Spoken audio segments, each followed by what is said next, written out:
আসসালামু আলাইকুম। সকাল ৯টা বেজে ২৫ মিনিট। আজ মঙ্গলবার।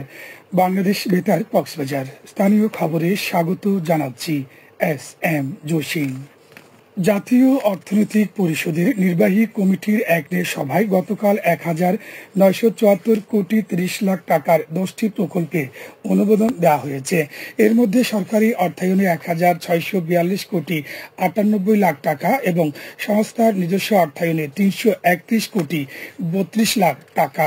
প্রধান উপদেষ্টা ও একনেকের চেয়ারপারসন ডক্টর মোহাম্মদ ইউনূসের সভাপতিত্বে পরিকল্পনা কমিশনের এমসি সম্মেলন কক্ষে অনুষ্ঠিত একনেকের সভায় এই অনুমোদন দেওয়া হয়েছে। একনেক সভা শেষে এমসি সম্মেলন কক্ষে সাংবাদিকদের ব্রিফের সময় পরিকল্পনা উপদেষ্টা ওয়াহিদ উদ্দিন মাহমুদ এসব তথ্য জানান। টেকনাফে হতদরিদ্রের জন্য কর্মসংস্থান কর্মসূচি প্রকল্পের কাজ এগিয়ে চলছে। ইতিমধ্যে প্রকল্পগুলোর ৯০% কাজ শেষ হয়েছে। অবশিষ্ট কাজ চলতি বছরে শেষ হওয়ার কথা রয়েছে।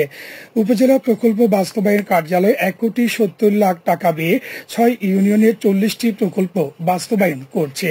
প্রকল্পগুলোর মধ্যে সড়কে মাটি ভরাট, খাল ও ড্রেন সংস্কার অন্যতম। এসব প্রকল্পের কাজ শেষ হলে এলাকার দীর্ঘদিনের যাতায়াত ও পণ্য পরিবহনের সমস্যা দূর হবে বলে জানিয়েছেন স্থানীয়রা। কক্সবাজারের বিভিন্ন দর্শনীয় স্থানে স্থানীয়দের ভিড় ছিল চোখে পড়ার মতো। ডিসেম্বর থেকে পর্যটন মৌসুম শুরু হওয়ার দেশের বিভিন্ন প্রান্ত থেকে সরকারি ও সাপ্তাহিক ছুটিতে লাখো পর্যটকে মুখর ছিল পর্যটন শহর কক্সবাজার।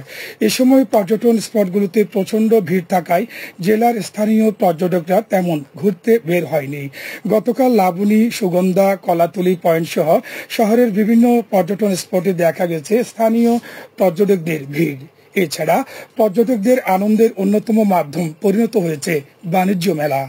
সমুদ্র সৈকত ছাড়াও ইনানি, হিমছড়ি সহ বিভিন্ন পর্যটন স্পট ঘুরে বেড়াচ্ছে কক্সবাজারে আসা পর্যটকরা। তবে সৈকতের লাবণী ও সুগন্ধা পয়েন্টে গিয়ে দেখা যায় আগতদের অধিকাংশই স্থানীয়। আগামীকাল শুভ বড়দিনের সরকারি ছুটি। যারা ভ্রমণ পিপাসু তারা আগে থেকে বৃহস্পতিবার ছুটি নিয়ে রেখেছেন। এতে করে টানা ৪ দিন ছুটি নিয়ে কক্সবাজারে আবারও বিপুল পর্যটক আসার সম্ভাবনা দেখা দিয়েছে। স্কুল কলেজ ছুটি হওয়ায় অভিভাবকরা সন্তানদের নিয়ে দেশের অন্যান্য পর্যটন স্পটের পাশাপাশি সমুদ্র সৈকতকেও ঘুরতে বেছে নিয়েছেন। পর্যটন সংশ্লিষ্ট ব্যবসায়ীরা বলছেন ইতিমধ্যে প্রায় সব হোটেলের রুম বুকিং রয়েছে।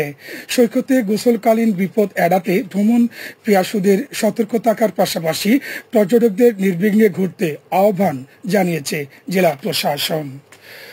উখিয়ায় শিশুর সুরক্ষায় শিশু ফোরাম গঠন বিষয়ক নির্বাচনী অনুষ্ঠান অনুষ্ঠিত হয়েছে। উপজেলা পরিষদ অডিটোরিয়ামে উপজেলা প্রশাসনের সহযোগিতায় একটি বেসরকারি সংস্থা এই অনুষ্ঠানের আয়োজন করে। এতে প্রধান অতিথি ছিলেন উপজেলা সমাজসেবা কর্মকর্তা আল মাহমুদ হোসেন। শিশুর অধিকার, শিক্ষা, স্বাস্থ্য সহ বাল্যবিবাহ বন্ধ এবং শিশুর প্রতিভা বিকাশে তাদের সুযোগ সুবিধা বাড়ানোর উপর গুরুত্ব আরোপ করা হয়। এ সময় উপজেলা প্রকল্প বাস্তবায়ন কর্মকর্তা এটিএম কাউসার, উপজেলা প্রেস ক্লাব সভাপতি সাইদ মোহাম্মদ আনোয়ার ও রাজাপালং ইউনিয়ন পরিষদ চেয়ারম্যান মীর শাহিদুল ইসলাম রুমান সহ সংশ্লিষ্টরা উপস্থিত ছিলেন। কক্সবাজারে ৪ দিনব্যাপী ভরতনাট্যম, নৃত্য ও শাস্ত্রীয় সঙ্গীত বিষয়ক কর্মশালা সম্পূর্ণ হয়েছে। গতকাল সত্যেন সেন শিল্পগোষ্ঠী কক্সবাজার জেলা সংসদ সৈকত বালিকা উচ্চ বিদ্যালয়ে এই প্রশিক্ষণ কর্মশালার সমাপনী অনুষ্ঠানের আয়োজন করে।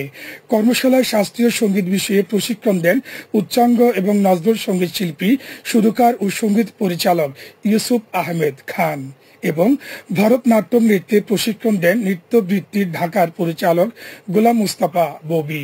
সত্যেন সেন শিল্পগোষ্ঠীর সভাপতি মোহাম্মদ খুরশেদ আলমের সভাপতিত্বে এতে প্রধান অতিথি ছিলেন জেলা খেলাঘরের সভাপতি সুবিমল পাল পান্না। এ সময় সংগঠনের সাধারণ সম্পাদক মনির মোবারক সহ জেলার বিভিন্ন সংগঠনের সাংস্কৃতিক ব্যক্তিবর্গ উপস্থিত ছিলেন। শুদ্ধ সংস্কৃতিকে বিকশিত করতে বিভিন্ন বিষয়ে আগ্রহ সৃষ্টি করানোই এই প্রশিক্ষণের মূল উদ্দেশ্য বলে জানান আয়োজকরা। এতে সঙ্গীত এবং নৃত্যে শতাধিক প্রশিক্ষণার্থী অংশগ্রহণ করেন। আবহাওয়া। এখন জানিয়ে দিচ্ছি বাঁকখালী নদীর মোহনা ও সংলগ্ন এলাকার সামুদ্রিক জোয়ার ভাটার সময়সূচি। আজ জোয়ার শুরু হবে বেলা 11টা 8 মিনিটে, চলবে বিকেল 5টা 51 মিনিট পর্যন্ত। সবশেষে পর্যটক বার্তা। পর্যটন নগরী কক্সবাজারে আগত ভ্রমণ পিয়াসুদের সাগরের পানিতে নামার পূর্বে সাবধানতা অবলম্বন করার জন্য অনুরোধ করা হচ্ছে। যারা সাঁতারে দক্ষ নন তাদের পানিতে বেশি দূর যাওয়া উচিত নয়। ভাটার সময় স্রোতের সাগরমুখী টান প্রবল হওয়ায় সাগরে গভীরে ভেসে যাওয়া এমনকি প্রাণহানির আশঙ্কা থাকে। সেই সাথে পর্যটকদের স্বাস্থ্যবিধি মেনে চলার পরামর্শ দেওয়া হচ্ছে। খবর শেষ হলো। আমাদের পরবর্তী খবর প্রচারিত হবে আজ দুপুর 2:55 মিনিটে।